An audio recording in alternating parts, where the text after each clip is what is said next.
Cometi o maior erro da minha vida. Saí da minha casa para morar com meu filho. Quando minha nora gritou na frente de toda a família que eu estava ali por caridade, que meu dinheiro tinha acabado e eu era só um peso morto, eu ainda não sabia a verdade. Os R$ 110.000 que levei para ajudar na reforma nunca foram usados em reforma nenhuma. Eles compraram um apartamento na praia. E quando descobri as mensagens provando que tudo foi planejado desde o início, entendi. Não era descuido. Era crime. Mas o pior ainda estava por vir. Se essa história já te apertou o peito logo de início, me conta nos comentários de onde você está me ouvindo. Está na cozinha tomando um café? Descansando depois do almoço? Fica aqui comigo até o final. Porque o que eu aprendi pode salvar você de cometer o mesmo erro que eu cometi. E se quiser me acompanhar, deixa seu like aí. Isso me ajuda a continuar contando essas histórias. Meu nome é Marlene Figueiredo. Tenho 68 anos. Fui secretária executiva por 42 anos. E esta é a história de como perdi tudo ao confiar nas pessoas erradas. Deixa eu te contar como cheguei até aqui. A casa estava cheia naquela tarde de março. Era aniversário da minha neta Júlia, 9 anos, e toda a família tinha vindo.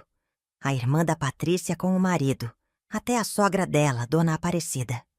Eu estava feliz.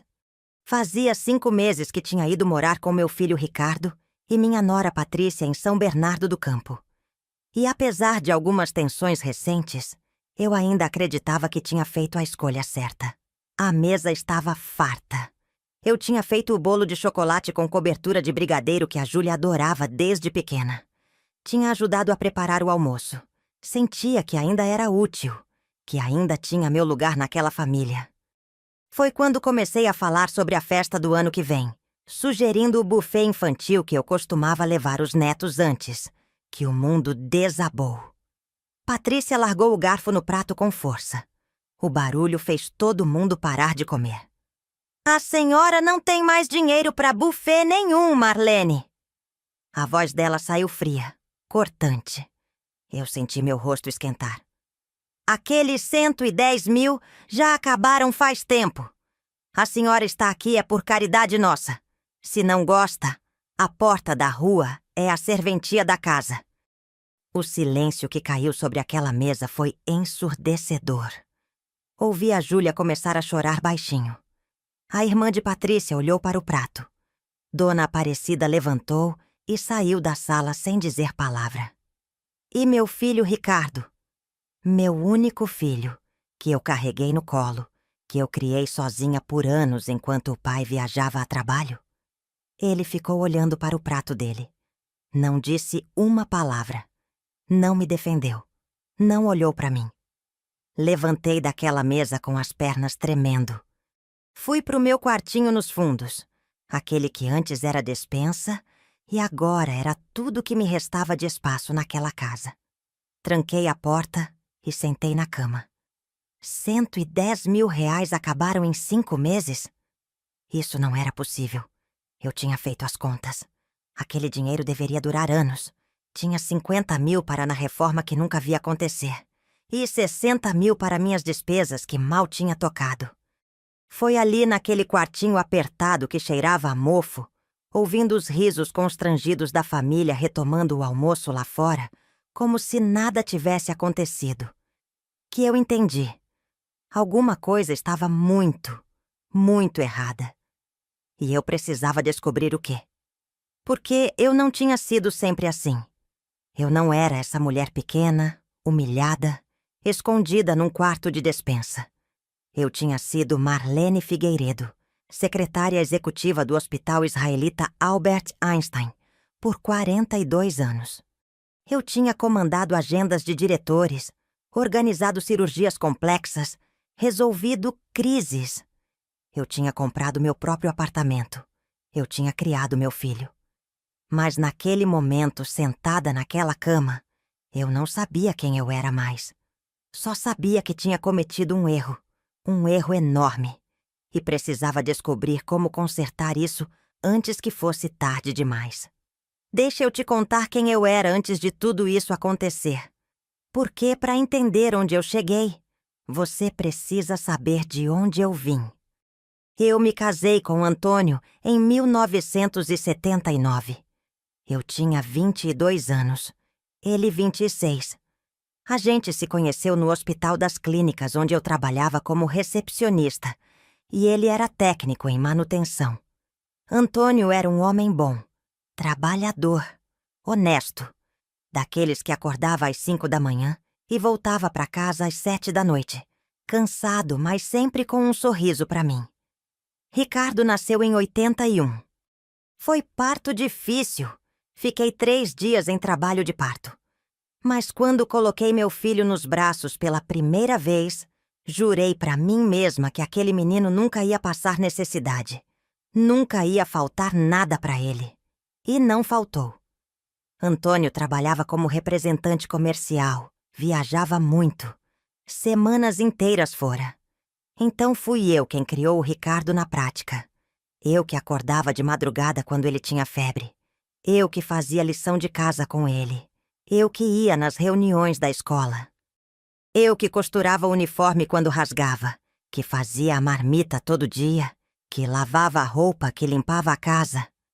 Mas eu também trabalhava. Sempre trabalhei. Comecei como recepcionista. Depois virei assistente administrativa. Em 93, fui promovida a secretária executiva no Hospital Israelita Albert Einstein. Era uma posição de responsabilidade. Eu coordenava a agenda de 3 diretores médicos, organizava conferências internacionais, gerenciava orçamentos de departamentos inteiros. Aprendi inglês sozinha para poder atender ligações de médicos estrangeiros. Fiz curso de informática quando o computador ainda era novidade. Ganhava bem. Muito bem para a época. Foi com o meu salário que demos entrada no apartamento da saúde em 93. 60 metros quadrados, 2 quartos, uma sala, cozinha e banheiro. Ficava no 4º andar de um prédio sem elevador, mas tinha janela grande na sala que dava para o nascente. O sol da manhã entrava e iluminava tudo. Eu amava aquele apartamento. Cada móvel foi escolhido com cuidado. O sofá bege que comprei em prestações. A mesa de jantar de madeira maciça que encontrei numa liquidação. O guarda-roupa do quarto que o Antônio montou num domingo inteiro, suando e praguejando, mas que ficou firme por 30 anos. Aquela era minha casa, minha conquista, fruto do meu trabalho. Ricardo cresceu ali. Estudou em escola pública, mas sempre com material completo, uniforme limpo, lanche na mochila. Quando ele quis fazer cursinho pré-vestibular, eu paguei. Quando passou em administração na faculdade particular, eu e Antônio dividimos as mensalidades. Ele se formou em 2004. Eu chorei na colação de greve dele. Meu filho era meu orgulho. Ele arrumou emprego numa empresa de autopeças. Conheceu a Patrícia na firma mesmo. Ela era professora dos filhos de um gerente e foi chamada para fazer uma palestra sobre educação infantil na empresa. Começaram a namorar. Casaram em 2007. Eu achei ela bonita, educada. Um pouco séria demais, talvez, mas pensei que era timidez. Ela vinha de uma família simples igual a gente. A mãe dela, Dona Aparecida, era viúva também. Tinha criado 3 filhas sozinha trabalhando como empregada doméstica. Os netos vieram logo. Mateus nasceu em 2009. Júlia, em 2012. Eu era a avó presente. Buscava eles na escola quando o Ricardo e a Patrícia não podiam. Ficava com eles nas férias. Fazia as comidas que eles gostavam. Ensinei o Mateus a andar de bicicleta. Penteei o cabelo da Júlia para a primeira apresentação de dança dela. Mas eu sempre voltava para minha casa. Meu apartamento, meu espaço. Antônio se aposentou em 2015. Finalmente íamos ter tempo juntos. Íamos viajar, conhecer o Nordeste que ele sempre quis visitar. Aproveitar a vida depois de tantos anos trabalhando. Só que em 2019, ele começou a sentir umas dores no peito.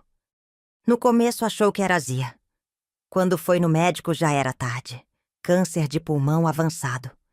Meu Antônio, que nunca fumou um cigarro na vida, trabalhando com produtos químicos a vida toda sem proteção adequada. Ele durou 2 anos. 2 anos de tratamentos, hospitais, esperança e desespero. Eu me aposentei em março de 2020 para cuidar dele em tempo integral. Usei meu FGTS para pagar os remédios que o SUS não cobria. Vendi o carro que a gente tinha comprado para viajar. Antônio morreu em agosto de 2021, numa manhã de domingo. Eu estava segurando a mão dele.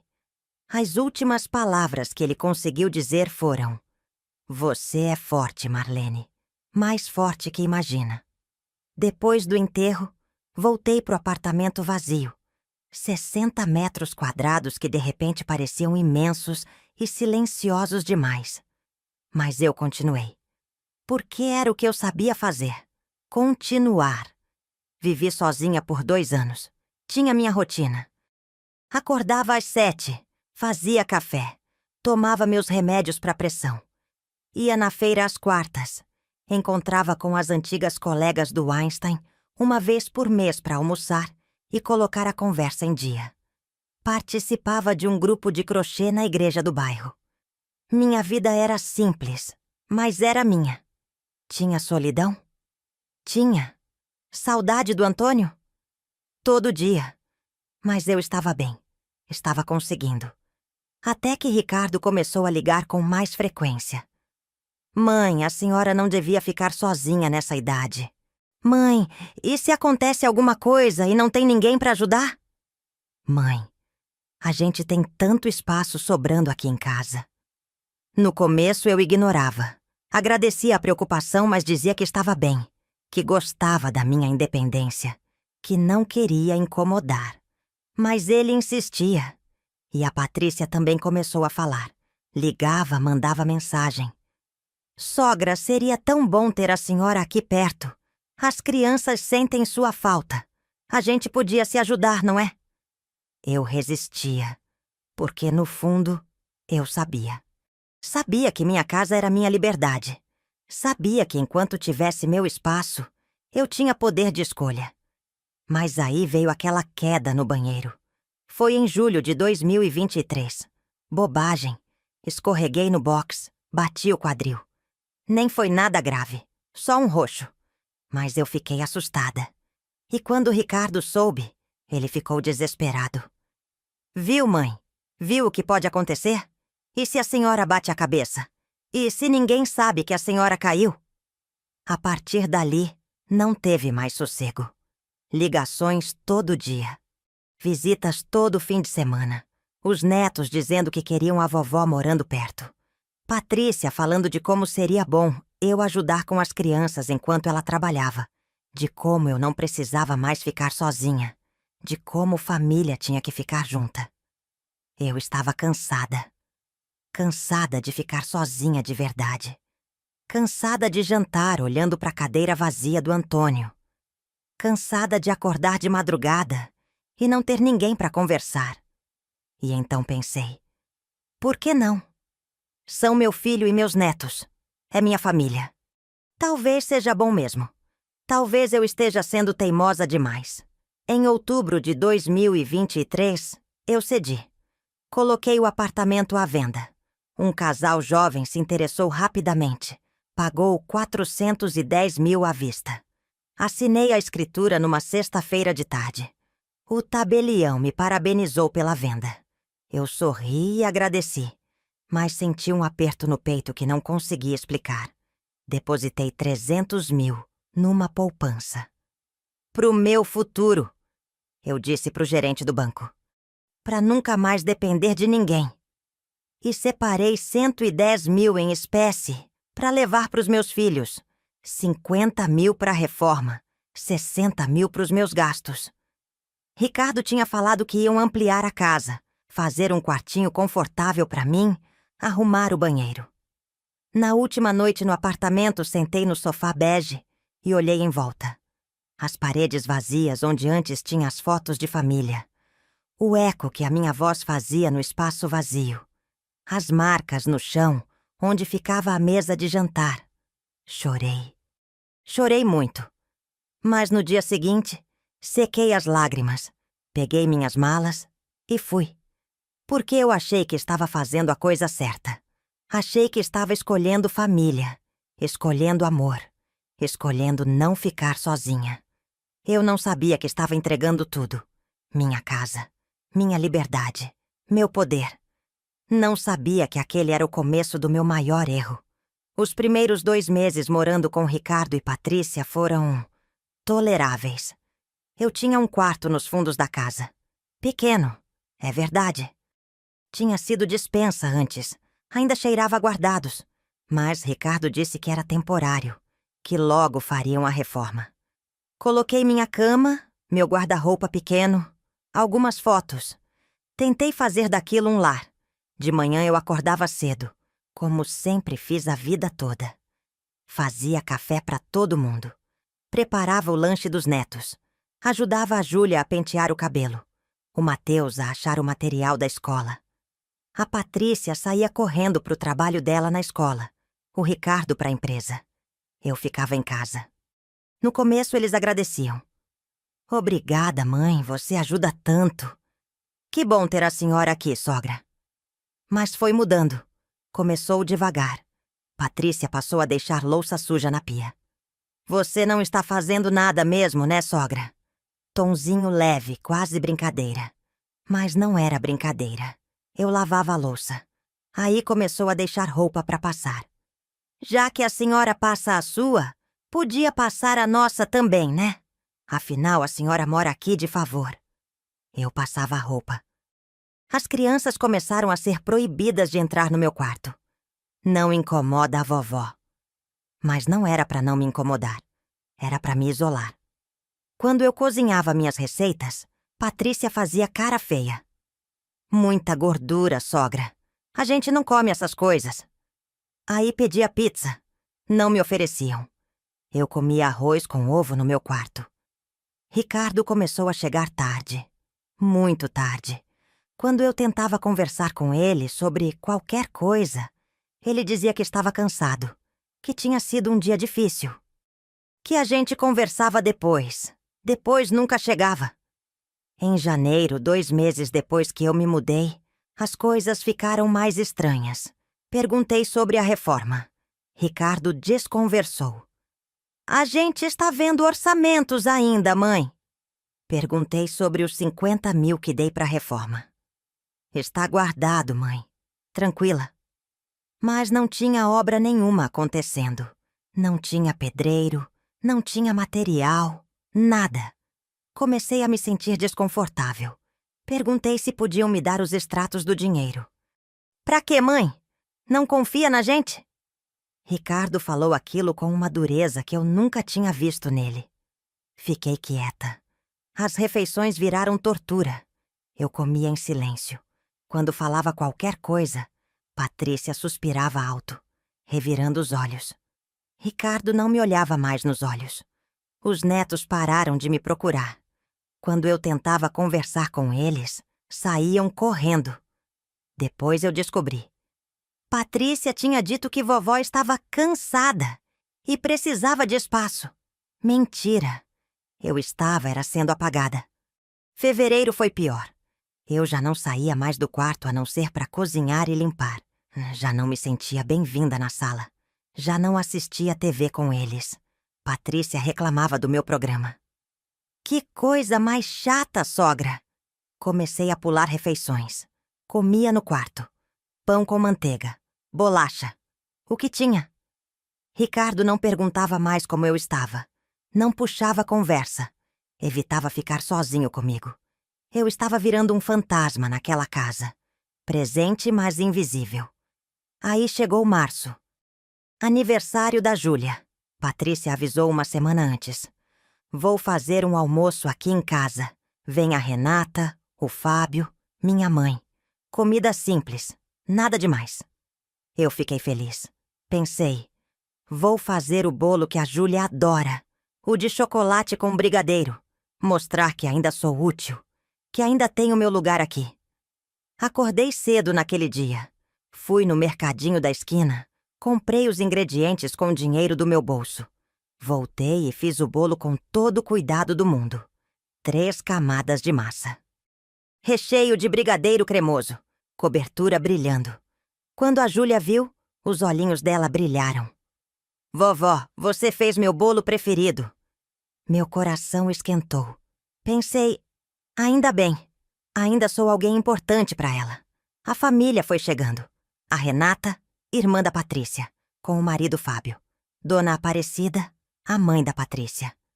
Uma senhora pequenininha, de cabelo grisalho bem curtinho, que me cumprimentou com educação, mas parecia constrangida. Eu não entendia por quê. Sentamos todos para almoçar. Eu tinha ajudado a fazer a comida também. Arroz, feijão, um frango assado, farofa. A mesa estava bonita. A conversa estava leve. Os adultos conversando sobre trabalho, as crianças ansiosas pelo bolo. Eu estava quieta, mas presente, tentando fazer parte. Foi quando a Júlia perguntou sobre a festa do próximo ano. Vovó, ano que vem minha festa pode ser naquele buffet que você levava a gente? Aquele que tem piscina de bolinha? Meu coração apertou. Aquele buffet era caro. Mas a menina estava me olhando com aqueles olhos cheios de esperança. Eu ia dizer que a gente via, que conversava com os pais dela quando abria a boca. Ah, meu amor, a gente pensa com calma, vê o que dá para fazer. Foi quando o inferno se abriu. Patrícia largou o garfo no prato. O barulho do metal batendo na louça ecoou pela sala. Todo mundo parou de comer. Ela me olhou com um ódio que eu nunca tinha visto em olho humano. A senhora não tem mais dinheiro para buffet nenhum, Marlene. A voz dela saiu gelada, calculada, cruel. Meu nome. Ela me chamou pelo meu nome. Não sogra, não dona Marlene. Marlene. Como se eu fosse uma estranha, uma intrusa. Aqueles 110 mil já acabaram faz tempo. Meu sangue congelou.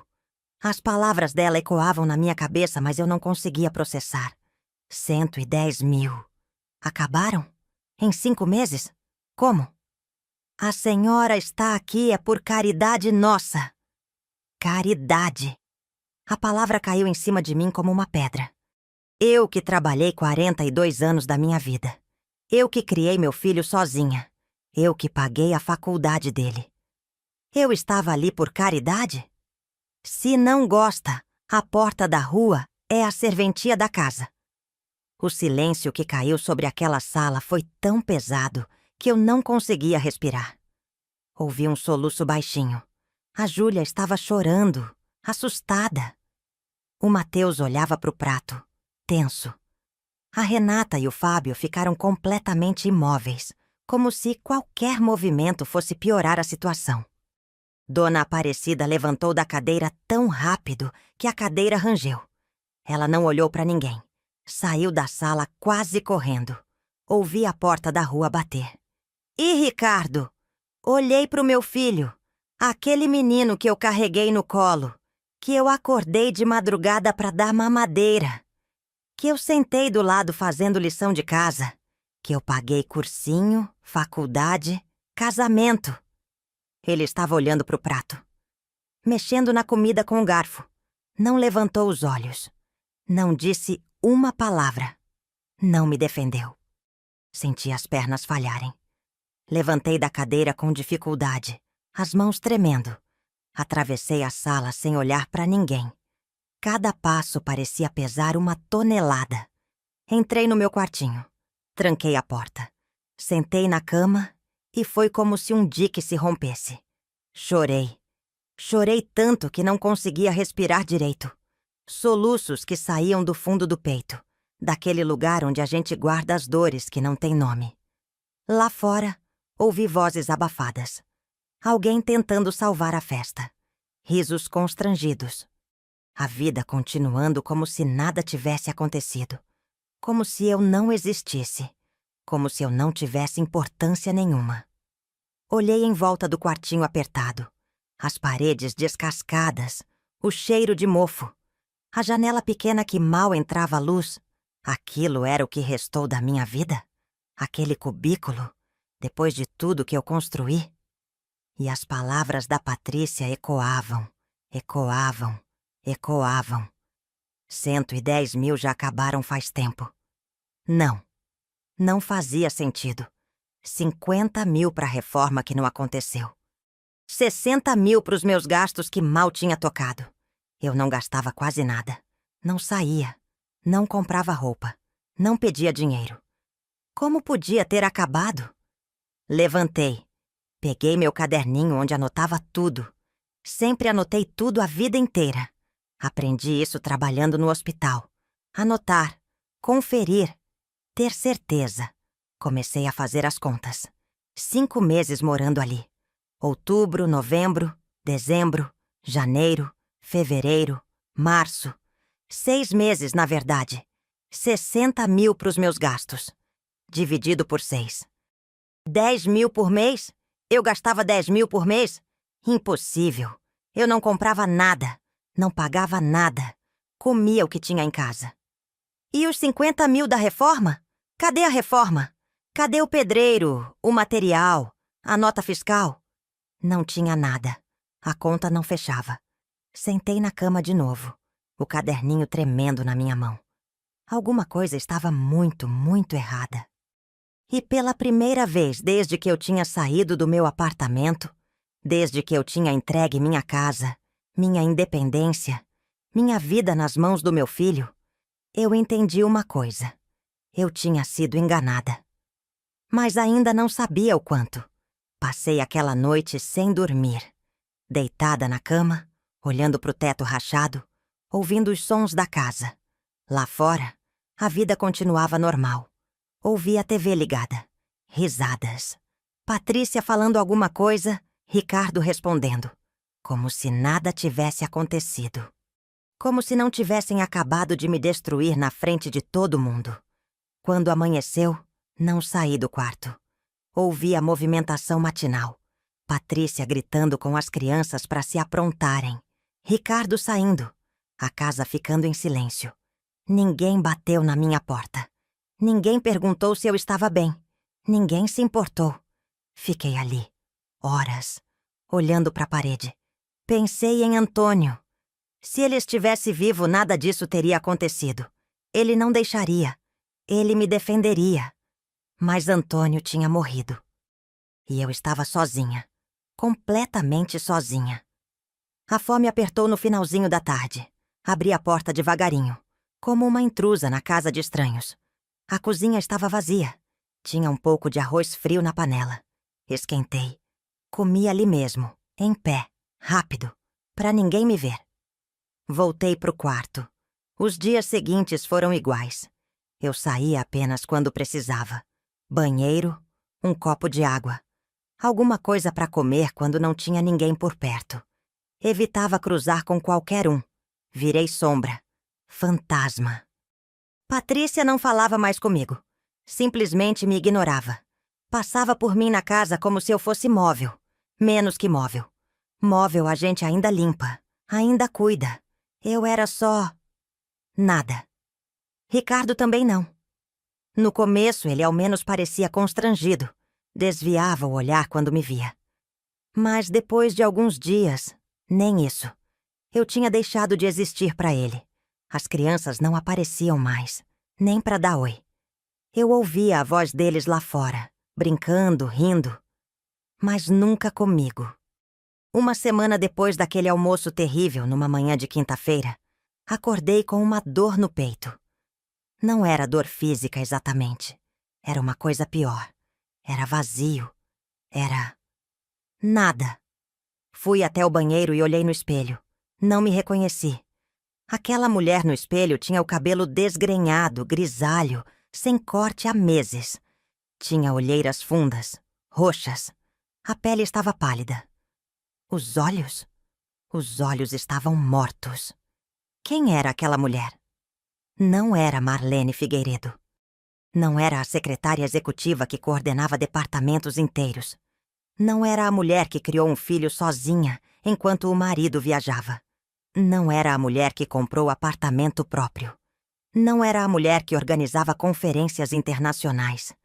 Aquela no espelho era um resto, uma sombra. Alguém que aceitava migalhas, alguém que se escondia, alguém que tinha vergonha de existir. Como eu deixei isso acontecer? Voltei pro quarto e sentei na cama. Peguei meu celular. Pensei em ligar para alguém. Mas para quem? Minhas amigas do hospital?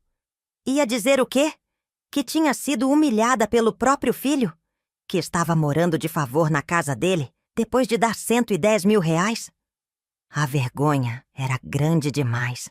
Pensei nas minhas colegas do grupo de crochê. Mas fazia meses que eu não aparecia lá, desde que tinha vindo morar aqui. Patrícia sempre tinha alguma desculpa quando eu falava que ia sair. Preciso que a senhora fique com as crianças, sogra. Hoje não dá, tem coisa para fazer aqui. Aí eu fui desistindo, fui sumindo, fui desaparecendo. Olhei para o calendário na parede. Março de 2024. Fazia 6 meses que eu tinha saído do meu apartamento. Apenas 6 meses. Parecia uma vida inteira. Lembrei do dia que assinei a venda. O casal jovem, feliz, pegando as chaves. Eu entregando minha casa, minha liberdade, achando que estava fazendo a coisa certa, achando que estava escolhendo família. Que idiota eu fui. Abri a gaveta da mesinha de cabeceira. Lá estava meu caderninho de anotações. Peguei ele e comecei a escrever. Tudo. Todos os detalhes desde que eu cheguei. As mudanças sutis. Os comentários. O isolamento. A humilhação pública. As contas que não fechavam. Escrever sempre me ajudou. Foi assim que eu organizava as coisas no hospital. Era assim que eu resolvia problemas. Mas dessa vez, olhando para o que eu tinha escrito, a conclusão era clara e dolorosa. Eu tinha caído numa armadilha. E não sabia como sair. Porque para sair, eu precisava de dinheiro. Precisava de um lugar para ir. E todo o meu dinheiro estava... Onde exatamente? 110 mil reais. 50 mil para a reforma. 60 mil para os meus gastos. Cadê? Levantei. Fui até a porta do quarto. Respirei fundo. Sai pro corredor. A casa estava vazia. Patrícia tinha ido trabalhar. Ricardo também. As crianças na escola. Comecei a procurar. Gavetas, armários, papéis. Alguma nota fiscal. Algum comprovante de reforma. Algum extrato bancário mostrando onde estava meu dinheiro. Nada. Nada de nada. Era como se aquele dinheiro nunca tivesse existido. Sentei no sofá da sala cansada. Derrotada. Foi quando meu celular tocou. Era número desconhecido. Pensei em não atender. Mas atendi. Alô? Dona Marlene? Aqui é o Walter. Walter Santos, do financeiro do Einstein. A senhora lembra de mim? Walter. Claro que lembrava. A gente trabalhou junto por anos. Ele tinha uns 50 anos agora. Era contador. Tinha saído do hospital uns anos atrás para abrir escritório próprio. Walter, oi. Como você conseguiu meu número? Ah, eu ainda tenho contato com o pessoal de lá. A Célia me passou. Dona Marlene, eu preciso falar com a senhora. Posso? Pessoalmente? Algo no tom de voz dele me alertou. Pode. Quando? Hoje mesmo? Eu tô aqui perto, em Santo André. Posso passar aí em São Bernardo daqui 1 hora? Aqui não dá. Pode ser num café? Tem um na rua principal, perto do mercado. Perfeito. Daqui 1 hora. Desliguei. Meu coração estava batendo rápido. Por que o Walter queria falar comigo? E por que tinha aquele tom de urgência na voz dele? Tomei banho rápido. Coloquei uma roupa limpa. Prendi o cabelo. Olhei no espelho de novo. Ainda estava horrível, mas pelo menos estava apresentável. Saí de casa sem avisar ninguém. Nem tinha ninguém para avisar mesmo. O café ficava a 3 quadras. Cheguei antes. Sentei numa mesa no canto.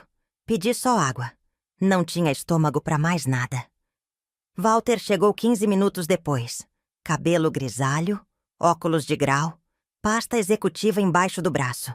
Ele me viu. e veio direto. Dona Marlene! Ele me abraçou. Foi o primeiro abraço que eu recebi em semanas. Quase desabei ali mesmo. Sentamos. Dona Marlene, eu vou ser direto. Eu soube por alto, através de conhecidos da família, que a senhora veio morar com seu Ricardo. Assenti. E soube que vendeu seu apartamento. Assente de novo. Dona Marlene. Ele respirou fundo. Eu trabalho com escrituração, contabilidade. Tenho acesso a cartórios, registros públicos. E eu descobri uma coisa que achei que a senhora precisava saber. Meu estômago embrulhou. O Ricardo e a esposa dele compraram um imóvel em novembro do ano passado. Apartamento na Praia Grande. Um quarto. 220 mil reais. O mundo parou. Eles deram 110 mil de entrada, em espécie. Não consegui respirar. E o imóvel está alugado. Por temporada. Tá gerando renda para eles. Uns 3 mil por mês. Walter abriu a pasta. Tirou uns papéis. Colocou na minha frente. Cópia da escritura. Cópia do contrato de financiamento. Tudo. Nome do Ricardo. Nome da Patrícia. Entrada. 110 mil reais. Data. Novembro de 2023. Um mês depois que eu me mudei para casa deles. Não teve reforma nenhuma, dona Marlene. Eu verifiquei. Nenhuma nota fiscal, nenhum registro. Nada. E os gastos da senhora? Não tem como ter sido 60 mil em 5 meses. Simplesmente não tem como. Olhei para os papéis, mas não conseguia focar. As letras dançavam na minha frente. Eles pegaram seu dinheiro e usaram para investimento deles. Minha voz saiu num fio. Mas por que você está me contando isso? Walter me olhou com uma mistura de raiva e pena. Porque eu vi a senhora trabalhar por anos, dona Marlene. Vi a senhora ser competente, ser respeitada, ser digna. E ninguém merece passar por isso. Ninguém. Ainda mais vindo da própria família. Fiquei ali, sentada, segurando aqueles papéis. Prova. Prova do que eu já sabia no fundo, mas não queria acreditar. Meu filho tinha me roubado. Planejadamente, friamente, calculadamente. Pegou meu dinheiro, comprou um apartamento para ele e me deixou na casa dele como se fosse favor. Como se fosse caridade. Walter ficou ali comigo. Não disse mais nada. Só ficou. Até eu parar de tremer. Até eu conseguir respirar de novo. Até eu conseguir levantar daquela mesa e voltar para aquela casa. Aquela casa que nunca foi minha. Aquela casa onde eu era só um estorvo. Aquela casa construída com meu dinheiro roubado. Voltei para casa com os papéis escondidos na bolsa. Entrei pelo portão, atravessei o corredor, me tranquei no quarto. Sentei na cama e coloquei os documentos na minha frente. Escritura. Contrato de financiamento. Comprovantes. Tudo ali. Preto no branco. 110 mil reais. Entrada. Novembro de 2023. Um mês depois que eu tinha me mudado. Eles já sabiam. Já tinham planejado. Eu vendi meu apartamento em outubro.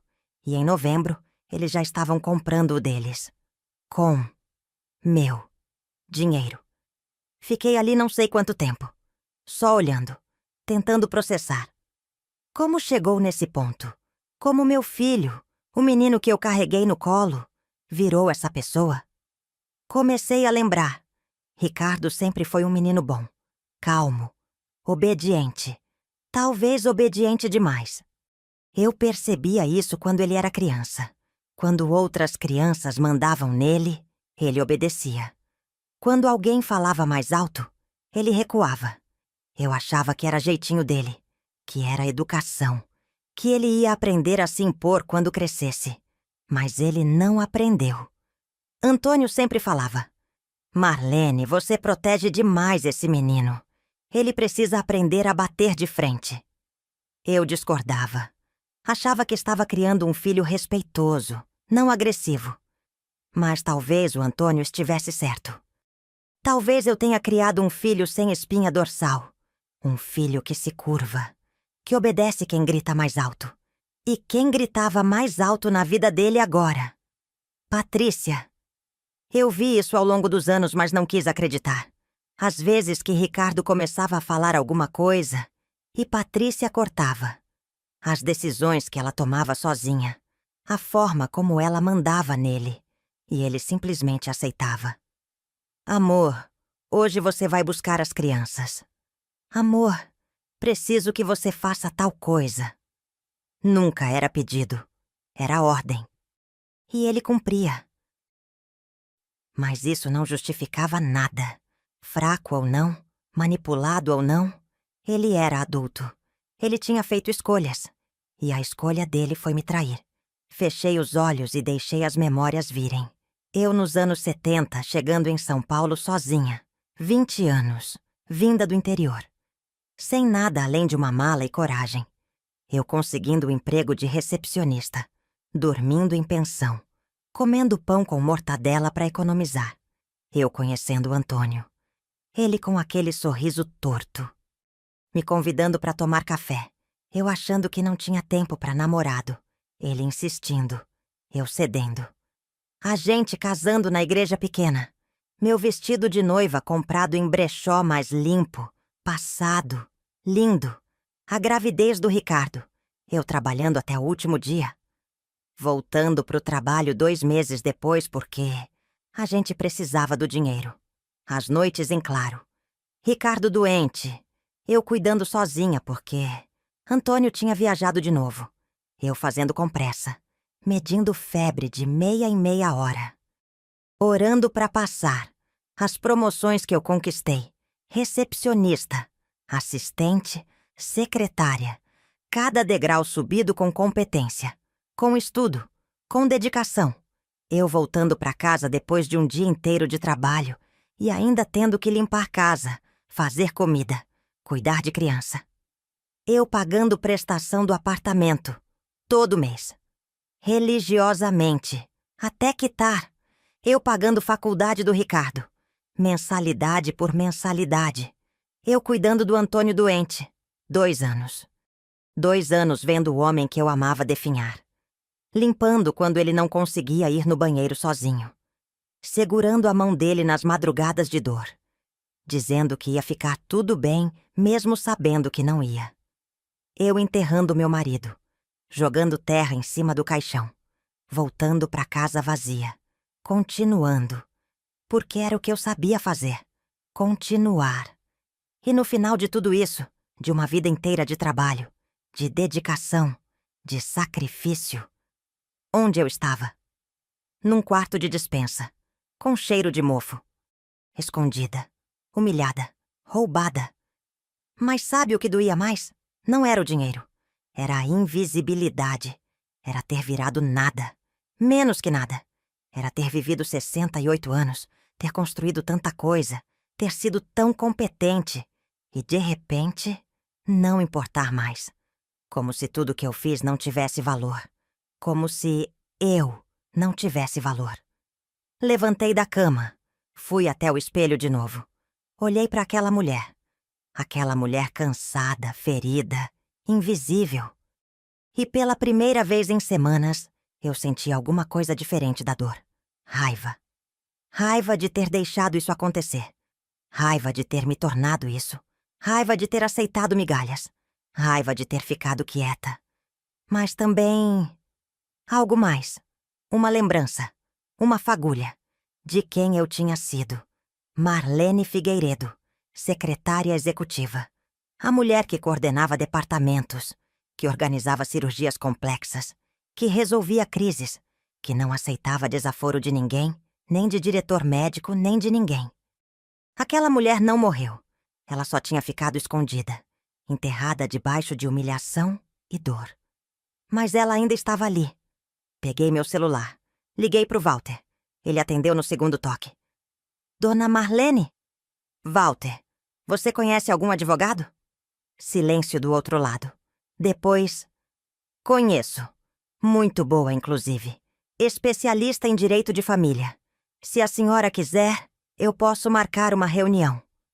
Quero. O mais rápido possível. Amanhã? Amanhã. Desliguei. Olhei para os papéis na cama. Prova do crime. Prova da traição. Eles acharam que eu ia aceitar. Acharam que eu ia ficar quieta. Acharam que eu era fraca, inútil, invisível. Erraram. Porque a Marlene que eles conheciam, aquela que chegou aqui 6 meses atrás, insegura, carente, com medo de solidão, essa realmente era fraca. Mas a Marlene que trabalhou 42 anos, que criou filho sozinha, que comprou apartamento próprio, que comandou o departamento inteiro de hospital, que sobreviveu a tudo que a vida jogou em cima dela? Essa era forte, e essa estava acordando.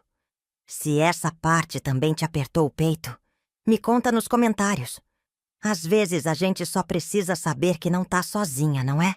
E se quiser me acompanhar até o fim dessa história, fica aqui comigo. Ainda vem coisa forte pela frente.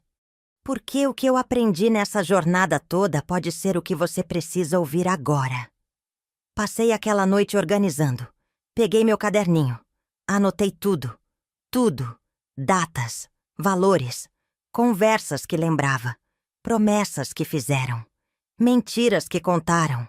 Organizei os documentos que o Walter tinha me dado. Coloquei tudo numa pasta. Peguei meus comprovantes. Venda do apartamento. Comprovante da transferência dos 300 mil para a poupança. Tudo. Não dormi. Mas não foi insônia de desespero dessa vez. Foi insônia de planejamento. Porque eu tinha aprendido uma coisa trabalhando no Einstein. Documentação é poder. Prova é poder. Organização é poder. E eu tinha tudo isso. No dia seguinte, saí de casa sem avisar ninguém. De novo.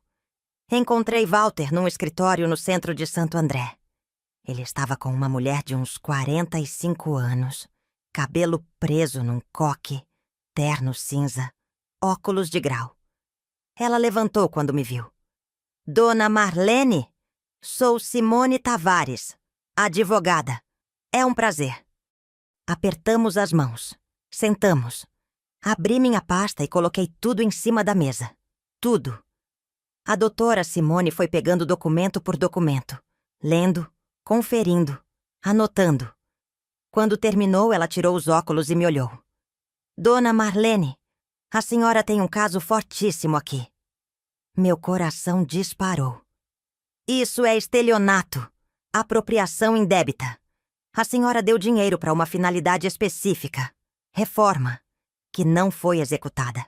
Eles usaram o dinheiro em benefício próprio, sem autorização da senhora. Isso é crime. Eu posso processar? Pode. E deve. A senhora pode entrar com ação civil para reaver o dinheiro, com correção e juros. E pode fazer representação criminal também, se quiser. Fiquei quieta, processando. Dona Marlene. A voz da doutora Simone ficou mais suave. Eu sei que é filho da senhora. Sei que é difícil. Mas o que fizeram com a senhora é crime. E crimes têm consequências. Pensei em Ricardo, no menino que eu criei, no homem fraco que ele se tornou, no filho que me traiu. Pensei em Patrícia, na forma como ela me olhou naquele almoço, no ódio que eu vi nos olhos dela. Pensei em mim, em tudo que eu construí, em tudo que eu perdi. Eu quero processar. Doutora Simone assentiu. Então vamos começar. A doutora Simone me explicou o processo todo. Ia demorar. Justiça brasileira não é rápida, mas com as provas que eu tinha, ela estava confiante. A senhora tem documentação de tudo. Venda do apartamento, valor recebido, não tem registro de reforma. Tem a compra do imóvel por parte deles com valor exato da entrada, correspondendo ao que a senhora deu. É quase impossível eles negarem. Saímos dali com um plano. Ela ia preparar a petição inicial. Eu ia juntar mais documentos. E em algumas semanas, entraríamos com o processo. Mas tinha um problema. Dona Marlene, a senhora está morando com eles ainda? Estou. Isso pode ser complicado. Assim que eles receberem a citação, vai ficar muito difícil continuar lá. Eu sabia. Claro que eu sabia. Eu tenho 300 mil na poupança, do resto da venda do apartamento. Os olhos dela brilharam. Então a senhora tem condições de alugar um lugar próprio. Dona Marlene, meu conselho, saia antes de entrar com o processo. Organize sua saída. Pegue seus documentos, suas coisas e saia. Não avise. Não dê tempo para reação. Simplesmente vá. Fez sentido. Todo sentido. Voltei para casa. Minha cabeça estava diferente agora. Não estava mais desesperada. Estava planejando. Comecei devagar, discretamente. Separei meus documentos importantes. RG, CPF, cartão do banco, documentos da aposentadoria. Coloquei tudo numa pasta que ficava escondida debaixo do colchão. Peguei minhas roupas, as poucas que eu tinha. Dobrei. Coloquei numa mala pequena. As fotos de família que eu tinha trazido, guardei também. Fotos do Antônio, fotos do Ricardo pequeno, fotos da minha vida. Fiz isso tudo aos poucos, durante uma semana. Sempre quando não tinha ninguém em casa. Ninguém percebeu. Ninguém notou. Porque ninguém prestava atenção em mim mesmo. Enquanto isso, a doutora Simone foi atrás de mais informações. E foi aí que veio a segunda descoberta. Ela me ligou numa manhã. Dona Marlene, eu consegui mais coisas. O apartamento que eles compraram está alugado por temporada desde dezembro, gerando renda de cerca de 3 mil reais por mês. Eles não declararam nada disso. É renda ilegal. 3 mil por mês, com meu dinheiro. E nem declaravam. Tem mais. Eu peguei o histórico bancário que a senhora autorizou. Os 60 mil que eram para os gastos da senhora. Não tem nenhuma movimentação grande. Não gastaram com a senhora. Não gastaram em nada relacionado à senhora. Ou seja, os 60 mil também sumiram. Provavelmente foram para o mesmo lugar que os 50. Para o bolso deles. 110 mil reais. Roubados. Completamente. Dona Marlene, eu vou entrar com pedido de liminar também, para bloquear os aluguéis. O dinheiro da entrada foi da senhora, então os frutos desse investimento também são. Vou pedir que os aluguéis sejam depositados diretamente numa conta sua, até resolução do caso. Desliguei o telefone. Sentei na cama. Eles tinham roubado tudo. Tudo. E ainda me humilhavam. Me tratavam como lixo. Como se estivessem fazendo favor. Mas agora eu sabia. E ia agir. No final daquela semana, fiz minha última ação antes de sair. Esperei todo mundo dormir. Era uma madrugada de sexta para sábado. A casa estava em silêncio. Saí do quarto devagar. Fui até o quarto do Ricardo e da Patrícia. A porta estava entreaberta. Não entrei. Só fiquei olhando. Os dois dormindo. Patrícia de costas, Ricardo de lado. Meu filho. Senti uma pontada no peito. De tristeza, de raiva, de decepção. Quem ele tinha virado? Como ele deixou isso acontecer? Mas não era hora de sentimentalismo. Era hora de ação. Fui até a sala. Olhei em volta. Aquela casa. Comprada com o dinheiro do meu filho. Sim. Mas mantida com meu dinheiro também. Reformas que nunca aconteceram, mas que eu paguei. Peguei papel e caneta. Escrevi uma carta curta. Vocês vão ter notícias minhas através do meu advogado. Marlene. Só isso. Coloquei em cima da mesa da cozinha. Voltei pro quarto. Peguei minha mala já arrumada. Minha pasta com documentos. Minha bolsa. Olhei em volta do quartinho pela última vez. Aquele espaço apertado com cheiro de mofo que tinha sido minha prisão por 6 meses. Nunca mais. Abri a porta devagar. Atravessei a casa em silêncio. Abri a porta da frente. Saí. Walter estava me esperando na esquina com o carro, como combinamos. Entrei. Fechei a porta. Vamos. Ele arrancou. Olhei pela janela. Aquela casa sumindo atrás de mim. Eu estava saindo. Sem avisar. Sem dar satisfação. Sem dar tempo para reação. Simplesmente indo.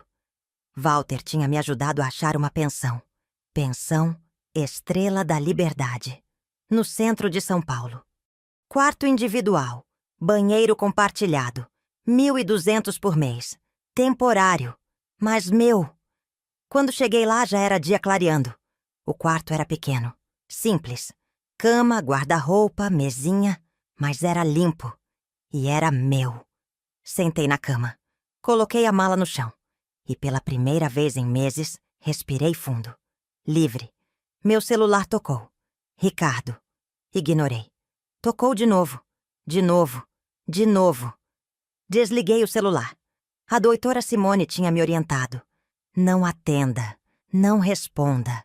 Não entre em contato. Todo contato agora é através de mim. Entrei com o processo na segunda-feira seguinte. Ação civil. Representação criminal. Tudo. A petição era clara. Restituição de R$110 mil corrigidos. Mais danos morais. Mais bloqueio dos aluguéis do apartamento da praia. O juiz concedeu liminar em 2 dias. Bloqueou os aluguéis. Determinou que fossem depositados numa conta em meu nome até julgamento final. Ricardo tentou me ligar 50 vezes. Patrícia também. Mandaram mensagens. Desesperadas. Raivosas. Depois suplicantes. Bloqueei todos. As semanas foram passando. Eu no quartinho da pensão. Reconstruindo. Acordava cedo. Tomava café na cozinha coletiva. Conversava com as outras mulheres que moravam lá. Algumas tinham histórias parecidas. Separações, famílias difíceis, recomeços. Comecei a sair, andar pelo centro, tomar café em padarias, sentar em praça, ler livro. Voltei no grupo de crochê da igreja. As mulheres me receberam de braços abertos. Dona Marlene, sumida. Não contei tudo, não ainda. Mas era bom estar ali, fazer parte de algo. Liguei para as antigas colegas do Einstein. Marcamos almoço, coloquei a conversa em dia. Ri, chorei um pouco, mas estava bem. Estava reconstruindo minha vida, diferente da que eu tinha. Menor, mais simples, mais minha.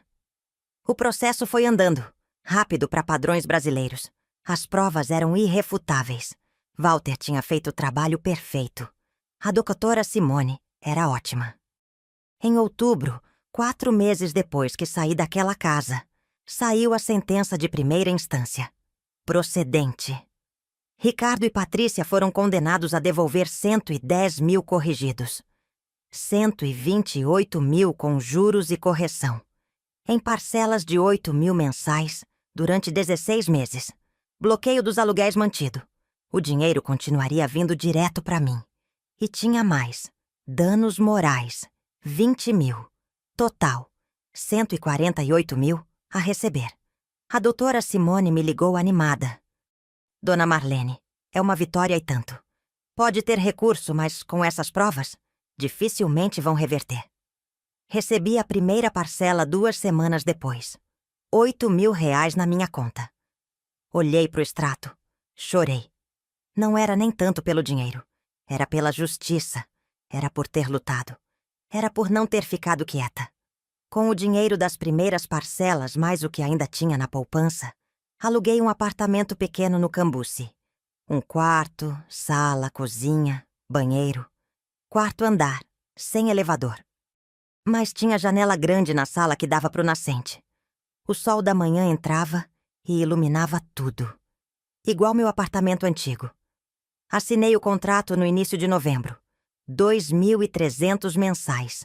Cabia no meu orçamento com a aposentadoria, mais as parcelas que ia receber. Comecei a mobiliar aos poucos. Nada muito caro. Mas cada móvel era escolhido por mim. Pra mim. Do meu jeito. Sofá bege de loja de móveis usados. Mesa de jantar simples, mas bonita. Cama boa. Travesseiros novos. Cada coisa que eu colocava naquele apartamento pequeno, eu sentia como vitória. Eu estava reconstruindo. Tijolo por tijolo. Móvel por móvel. Dia por dia. No final de novembro, mudei para lá. Fiz questão de fazer tudo sozinha. Bem, Walter ajudou com as coisas pesadas. E uma das minhas amigas do crochê também apareceu. Primeira noite no apartamento novo, sentei no sofá bege e olhei em volta. Pequeno, simples, mas inteiramente meu. Ninguém podia me mandar embora dali. Ninguém podia me humilhar. Ninguém podia me fazer sentir invisível. Minha casa, minhas regras, minha vida. Eu tinha errado ao sair da minha casa. Tinha errado ao confiar cegamente. Tinha errado ao entregar minha independência. Mas tinha acertado em uma coisa. Tinha lutado. Não fiquei quieta. Não aceitei. Não desisti. E estava ali, viva, livre, inteira. Ainda tinha mais pela frente. Mas naquela noite, naquele sofá bege, naquele apartamento pequeno iluminado pelo poste da rua, eu estava em paz. Dezembro chegou trazendo calor e uma sensação estranha. Paz, mas também expectativa, porque eu sabia que ainda faltava alguma coisa. A sentença tinha sido clara. Ricardo e Patrícia foram condenados. Tinham que pagar. Mas o processo criminal ainda estava andando, e eles podiam recorrer da decisão civil. Eu estava no apartamento numa tarde de segunda quando a dona Catora Simone ligou. Dona Marlene, eles entraram com recurso. Meu estômago apertou. Era esperado.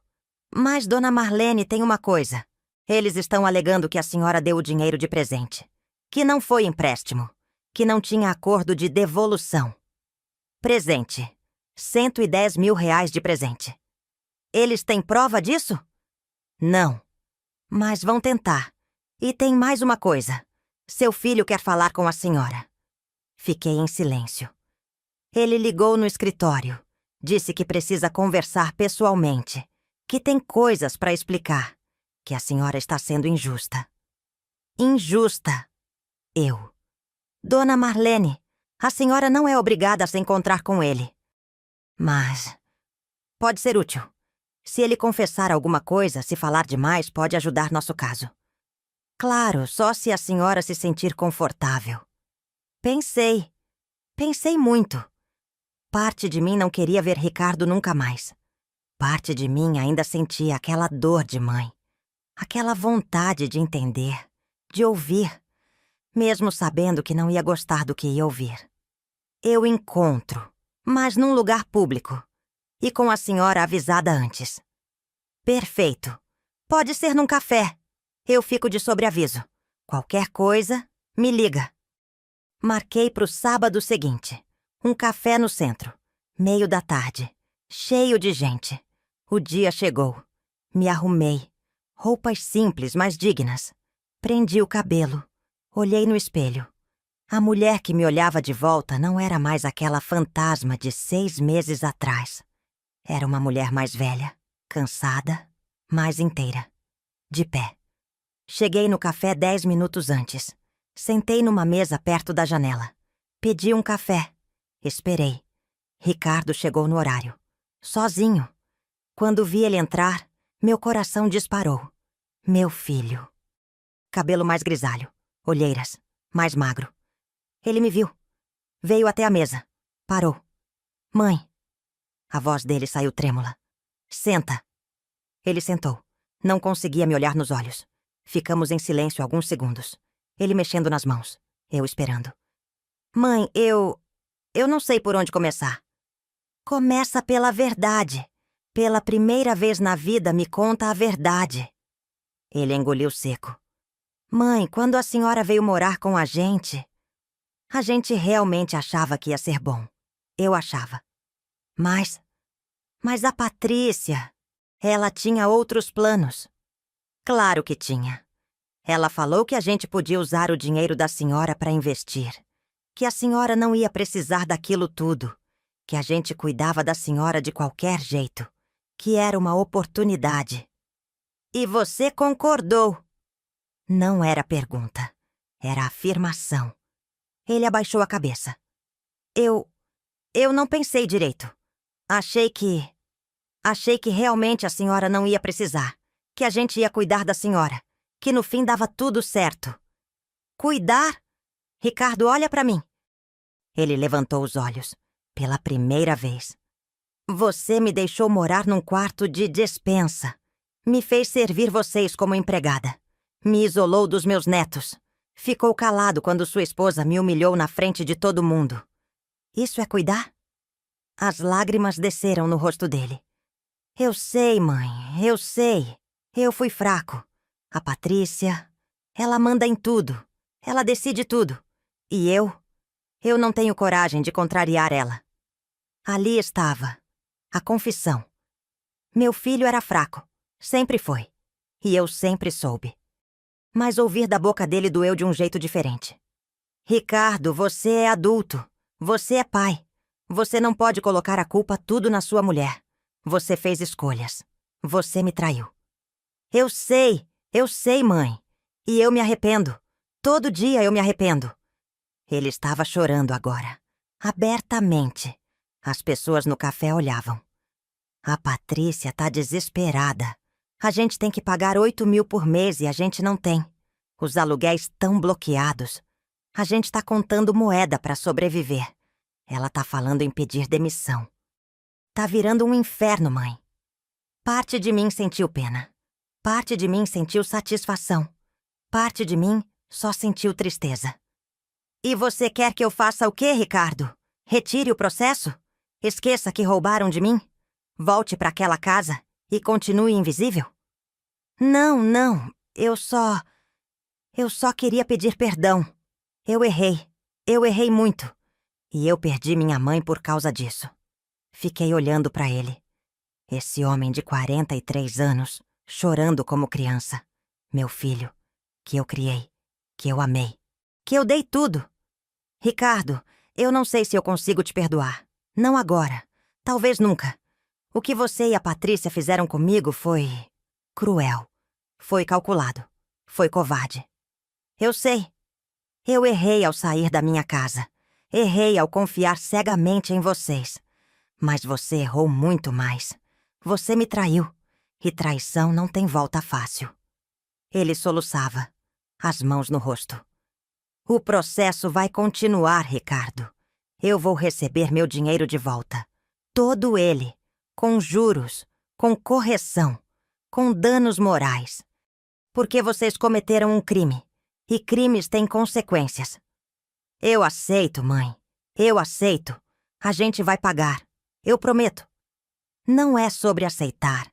É sobre justiça. Sobre dignidade. Sobre eu ter aprendido que eu não posso deixar ninguém, nem meu próprio filho, me tratar como se eu não tivesse valor. Levantei da cadeira. Eu espero um dia que você aprenda a ser forte, a tomar suas próprias decisões, a defender as pessoas que você ama, mesmo quando é difícil, principalmente quando é difícil. Mas até lá, a gente não tem mais o que conversar. Mãe, por favor. Adeus, Ricardo. Saí daquele café sem olhar para trás. Andei pela rua. O sol estava se pondo. O céu laranja e rosa. Bonito. Peguei meu celular. Liguei para a doutora Simone. Ele confessou tudo. Admitiu que a esposa planejou. Admitiu que usaram o dinheiro para investimento. Admitiu que me trataram mal. Perfeito. Isso ajuda muito o nosso caso. E doutora? Mantém tudo. Não mudo nada. Quero meu dinheiro de volta. Todo ele. Sim, senhora. Desliguei. Caminhei até meu apartamento. Subi os 4 andares.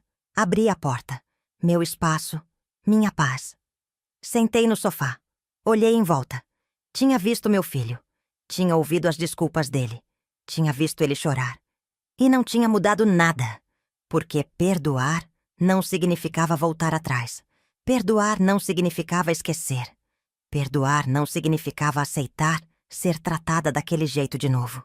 Perdoar significava eu poder seguir em frente, livre, sem carregar ódio. Mas também sem carregar eles no colo. Eu tinha feito minha parte. Tinha criado. Tinha amado. Tinha dado tudo. Agora era hora de cuidar de mim. Janeiro chegou trazendo calor de verão. E uma coisa que eu não esperava. Um toque na porta. Era uma tarde de quinta-feira. Eu estava organizando uns papéis quando ouvi a campainha. Não esperava ninguém. Abri a porta. Uma senhora pequenininha estava ali. Cabelo grisalho curtinho. Olhos cansados, mas determinados. Reconheci ela imediatamente. Dona Aparecida. A mãe da Patrícia. Aquela que tinha saído correndo daquele almoço terrível. Dona Marlene, a senhora se lembra de mim? Dona Aparecida. Lembro sim. Entre, por favor. Ela entrou. Olhou em volta do apartamento pequeno, mas arrumado. A senhora conseguiu sair de lá? Não era pergunta. Consegui. Sentamos. Ofereci café. Ela aceitou. Ficamos em silêncio enquanto eu preparava. Quando voltei com as xícaras, ela segurava uma pasta velha de documentos. Dona Marlene, eu vim aqui porque eu precisava te contar uma coisa.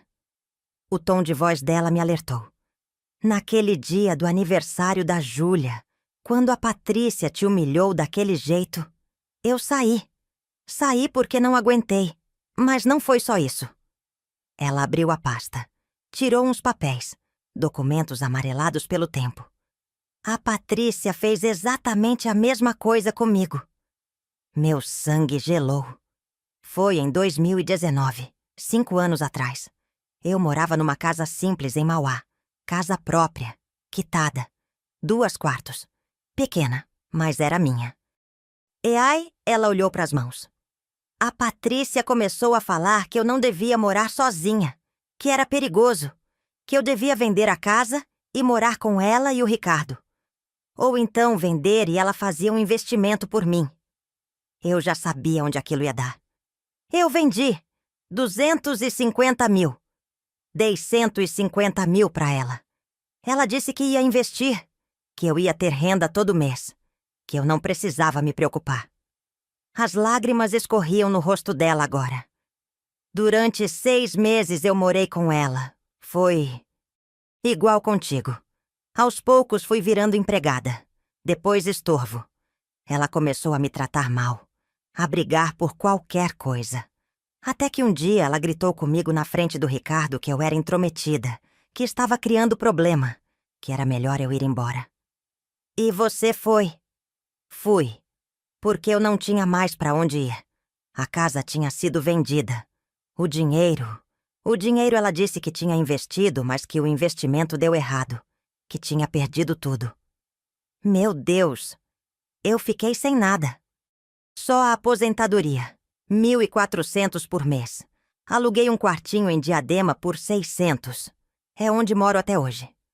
Ela me mostrou os documentos. Comprovante da venda da casa.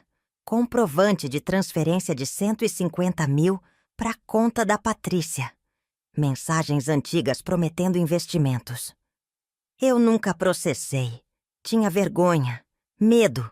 Era minha filha. Como ia processar minha própria filha? Mas aí eu soube, por fofoca de família, que você teve coragem, que você processou, que você lutou. Ela me olhou com aqueles olhos cansados. Então eu decidi que eu também vou. Eu guardei tudo, todos os comprovantes, todas as promessas. E eu queria saber, quem é sua advogada? Peguei meu celular, liguei para a doutora Simone, expliquei tudo. A doutora Simone ficou em silêncio por uns segundos. Depois, isso muda tudo. Isso mostra padrão de comportamento, crime repetido, contra idosas da própria família. Dona Marlene, pode passar o telefone para Dona Aparecida? Passei. Dona Aparecida conversou com a doutora Simone por longos minutos. Quando desligou, ela estava chorando, mas tinha um brilho diferente nos olhos. Ela vai pegar meu caso. De graça. Disse que é questão de justiça. Ficamos ali conversando por horas. Dona Aparecida contando os detalhes. Eu contando os meus. 2 mulheres. 2 vítimas da mesma criminosa. Sabe o que mais dói? Dona Aparecida disse. É que eu criei ela. Eu trabalhei a vida toda de doméstica para dar comida, roupa, estudo para ela e as irmãs. Eu nunca faltei. E ela me usou. Me jogou fora. Eu segurei a mão dela. Eu sei como é. Eu criei meu filho sozinha enquanto o pai viajava. Paguei faculdade, dei tudo. E ele ficou calado quando a mulher dele me humilhou. A gente deu a vida por eles. E eles nos trataram como nada. Ficamos em silêncio. 2 mães. 2 mulheres que tinham trabalhado a vida inteira. Que tinham se sacrificado. E que tinham sido descartadas. Mas a gente não aceitou, né, Dona Marlene? Não, a gente não aceitou.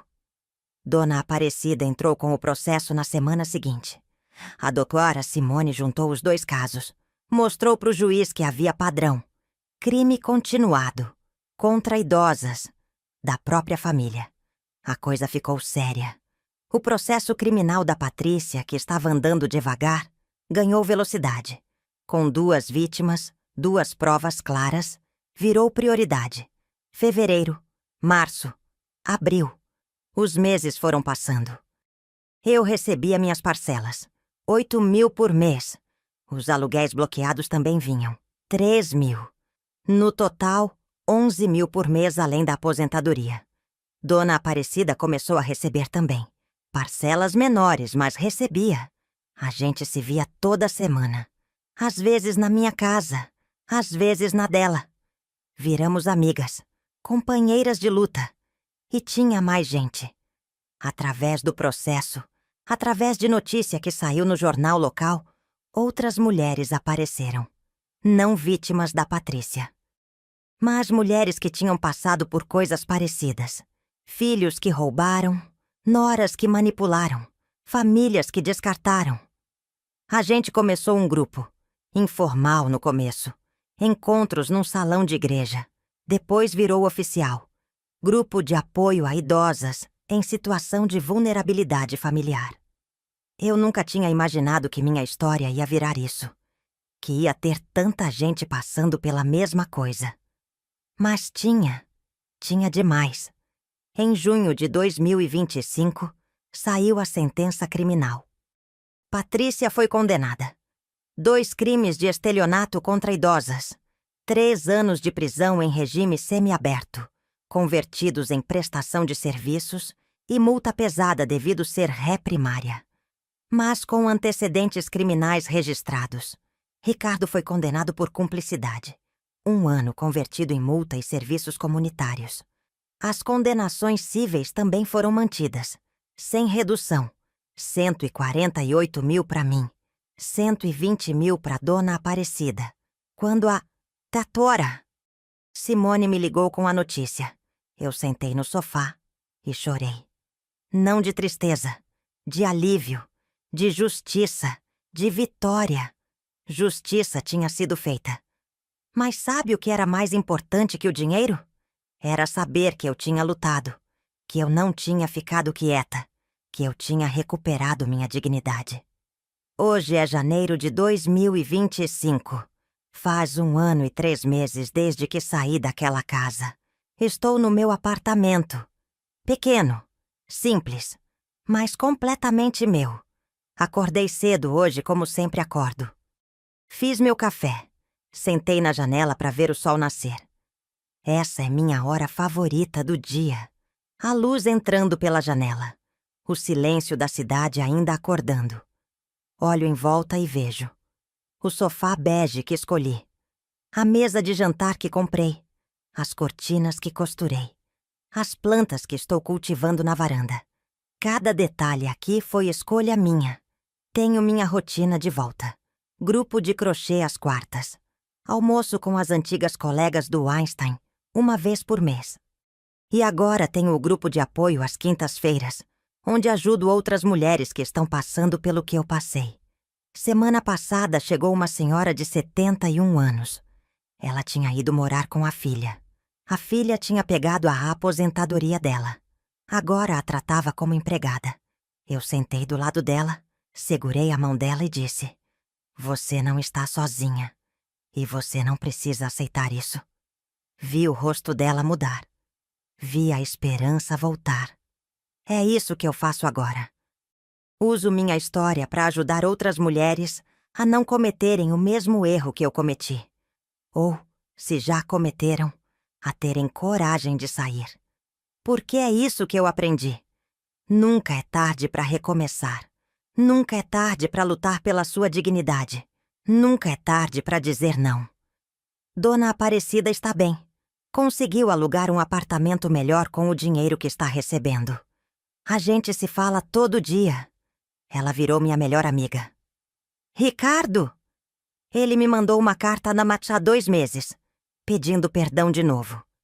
Dizendo que separou da Patrícia, que perdeu tudo, que quer reconstruir a relação comigo. Eu li a carta, guardei ela, mas não respondi. Talvez um dia, talvez daqui a alguns anos, quando a ferida cicatrizar mais, a gente consiga conversar de novo. Talvez, mas não agora.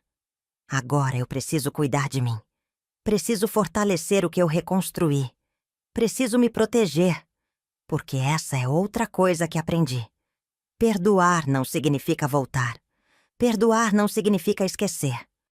Perdoar significa você conseguir seguir em frente sem carregar ódio, mas mantendo limites, mantendo proteção. Os netos? Sinto falta deles, Mateus e Júlia. Mas eles estão crescendo numa casa cheia de mentiras, manipulação e amargura agora. Um dia, quando forem adultos, se quiserem me procurar, eu estarei aqui. Mas não vou forçar nada, não vou suplicar, não vou me colocar em posição de humilhação de novo. Hoje à tarde vou encontrar com a doutora Simone.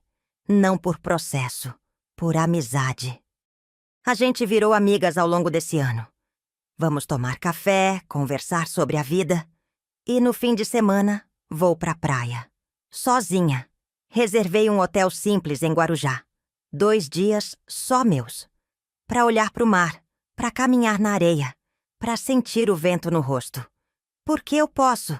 Porque eu tenho minha liberdade de volta. Porque ninguém decide por mim. Olho pro relógio na parede. 7:30 da manhã. Preciso me arrumar. Tenho reunião do grupo hoje mais tarde. Mas antes de levantar, pego meu celular.